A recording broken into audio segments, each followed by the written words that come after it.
For I say that the wages of sin is death, it is never changed, it always will be.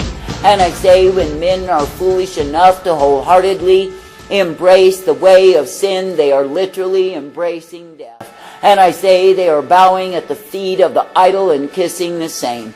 I say this day that it is senseless, it is useless to continue in the way of death, the way of sin, and the way of destruction. For I say it is me, the living God, who desires that men would be partaking of the life, the light, the strength of who I am.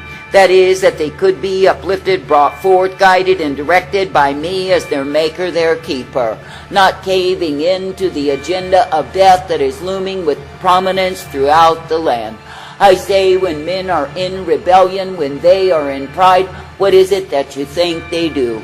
I say they regard me with contempt. They think that I am some old fool, or even they think I do not exist at all. But I say that the tables will turn and they will be the ones who are exposed as the fools.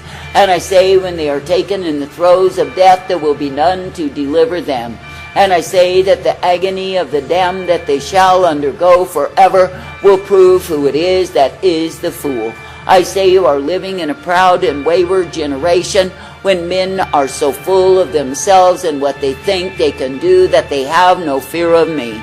But I say it is me, the living God, who is preparing the cup of my wrath, my fury, my indignation, and filling it to the full.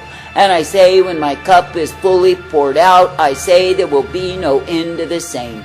That is, in the sense that men will scream and howl and moan under the agony, the torment that they will experience in this life.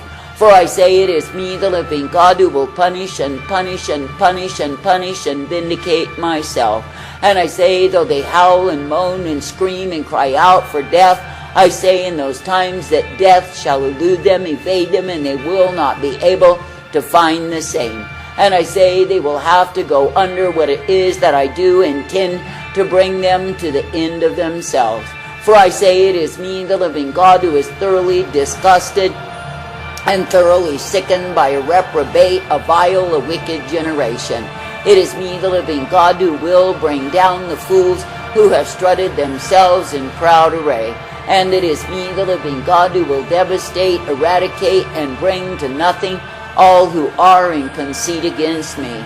For I say it is me, the living God, who will give unto them their just reward, their retribution for the evil they have done towards me. I say this day, continue to live, to abide, to walk in the fear of me, and I, the living God, will keep thee even in the time of my wrath revealed.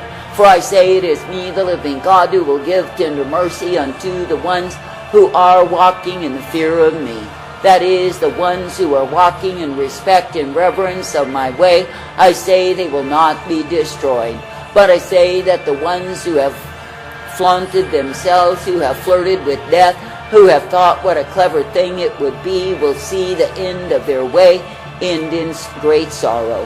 That is, they will see when I reveal my wrath how really stupid and dull and dumb they are, and though they may cry out for the very death they worship, the same will not be available unto them, until it is me, the living God, who has finished venting myself upon them. I say this day that I, the living God, do not intend that men would end in such a way, but I say that they bring it to themselves.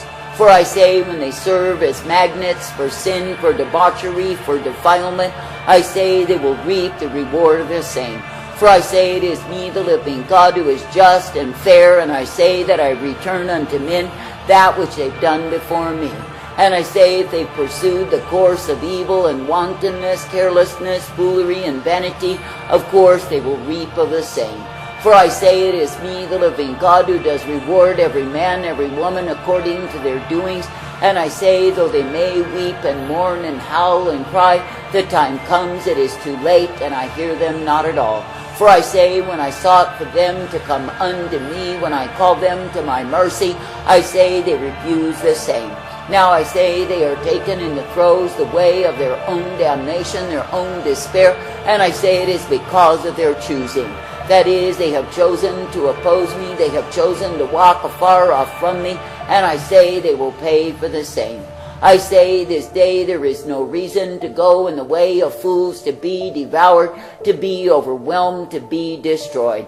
I say there is every reason to come forth in truth and light and mercy provided by me.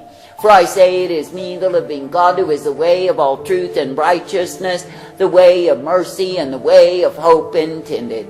And it is me, the living God, who will be ever present to lead, to guide, to bring thee forth, for yes, you are mine. I say this day, do not be quick to assume that you can consume of all of the abominations and still be right with me. For I say you are living in a time of great greed, of great lust, of gluttony revealed. I say you are living in a time when men and women and children are thinking they may stuff every possible thing into their beings and not pay for the same, that they may drink and drink and drink endless oceans of that which will make them drunken, and somehow they are all right with me, that they may do the deeds of evil and iniquity, of vileness and corruption, and that I, the living God, will close my eyes to the same. I say they are glutted, they are gluttons for sin, and I say they will reap the reward of their evil done in my sight. I say this day, do not abandon what I, the living God, have taught thee, and the way that I brought thee. I say, do not behave as fools. That is, do not give yourself over to that which will only end in premature death and the damnation of your soul. But I say, be ever thankful that I am the truth, the light, the mercy, and the peace provided for thee. And I say, be ever thankful that I do bring thee forth, that you can indeed be rejoicing that it is me that you serve. For I say, it is me, the living God, who is the way of all righteousness, truth, mercy, and strength, and hope provided for thee. And I say, if you will be coming forth in the way that I give thee, ever respecting me, you will be guided always. For I say that the man who is wise will receive his counsel of me and not from demons. And I say that he will not be worshipping at the idol of death, all to his own damnation. I say this day that I, the living God, will give thee wisdom in every area of your life, if you will but pay heed unto the same. There is no reason to behave as a fool, to gluttonize yourself on everything that comes along only to pay for the same. For I say there is no reason to be beaten and beaten and beaten because you are a fool who refuses to contain himself. I say there is every reason to bow down, to worship me, to be subject unto me. For I say it is me, the living God, who will uplift thee, lead, and guide thee in the way of my truth, the way of my life, and the way of my mercy. And it is me, the living God, who will cause thee to be coming forth in the truth, the strength, the blessedness of who I am. I say, therefore, be thankful for the truth, the light, the strength that I offer, and the way that is given through me. For I say it is me, the living God, who is the way of all righteousness, the way of all truth, and the way of mercy intended. I say this day, be glad for the privilege to be uplifted, brought forth, guided, directed, and instructed by me. I say, be thankful that you do not need to bow down at the idol of death, that you do not need to serve the demons of the same, but you can indeed be serving me, the one true God who gives thee life and more life as you abide in me. And I say that you can be full of the life, the strength, the truth that I give thee day by day.